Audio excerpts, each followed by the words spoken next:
Akhirnya, satu lagi saham BUMN kita, WSKT, sahamnya terkena suspensi oleh Bursa Efek Indonesia. Hal ini disebabkan waskita yang melakukan penundaan pembayaran bunga dari obligasi yang diterbitkannya. Alasannya sih karena perseroan masih fokus melakukan restrukturisasi. Di video ini saya akan bahas 3 BUMN lainnya, ADI, Wika, dan PTPP untuk membandingkan kesehatan keuangannya jika dibandingkan dengan WSKT. Perusahaan konstruksi membutuhkan banyak pinjaman untuk melaksanakan proyeknya, jadi jangan heran jika mayoritas memiliki tingkat kewajiban yang tinggi. Tapi WSKT jika dibandingkan dengan ADI, Wika, dan PTPP, kewajiban jangka panjang WSKT memang jelas yang paling besar. WSKT memiliki kewajiban jangka panjang 62,4 triliun, lebih tinggi dari aset yang hanya sebesar 58,5 triliun.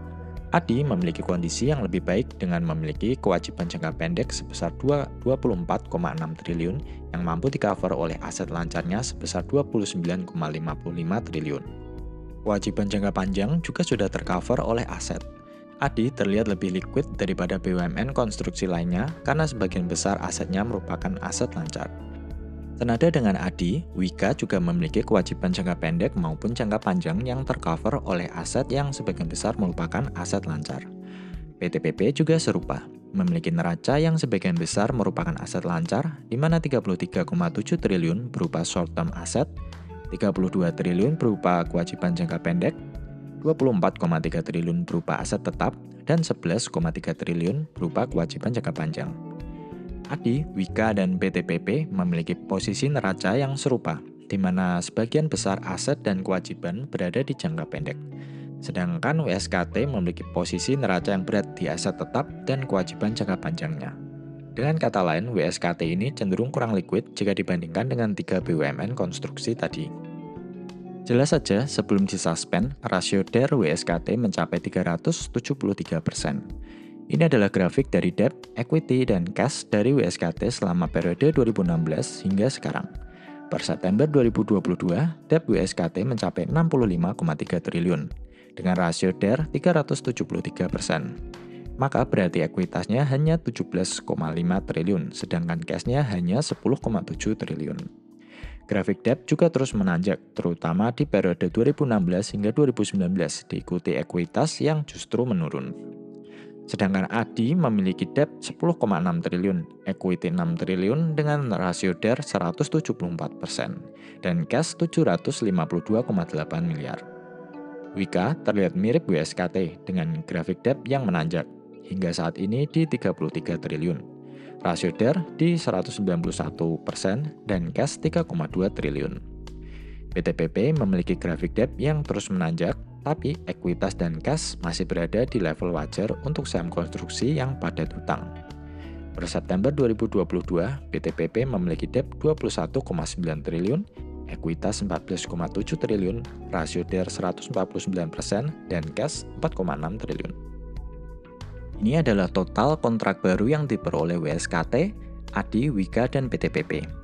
Sebagai catatan, perolehan kontrak baru juga harus diimbangi dengan kekuatan finansial, karena pelunasan baru ditagihkan setelah proyek selesai. Hingga 9 bulan 2022, WSKT memiliki kontrak baru sebesar 11,58 triliun, di mana 65,36% berasal dari pemerintah. Proyek terbesar mereka termasuk jalan tol IKN Tempadung Jembatan Pulau Balang dengan nilai kontrak sebesar 990 miliar. Hingga Juli 2022, ADI memperoleh kontrak baru sebesar 15,9 triliun yang sebagian besar merupakan proyek engineering dan konstruksi sebanyak 87%. Wika di tahun 2022 berhasil membukukan kontrak baru sebesar 33,3 triliun. Sebagian besar proyek Wika merupakan pengerjaan infrastruktur dan building. Sedangkan PTPP per 8 bulan 2022 mendapatkan total kontrak baru sebesar 15,78 triliun dan 31 triliun untuk estimasi full year 2022. Untuk full year 2022, ADI mendapatkan total kontrak baru sebesar 23,7 triliun. Wika berhasil mendapatkan 33,35 triliun dan PTPP dengan estimasi sebesar 31 triliun untuk sepanjang 2022.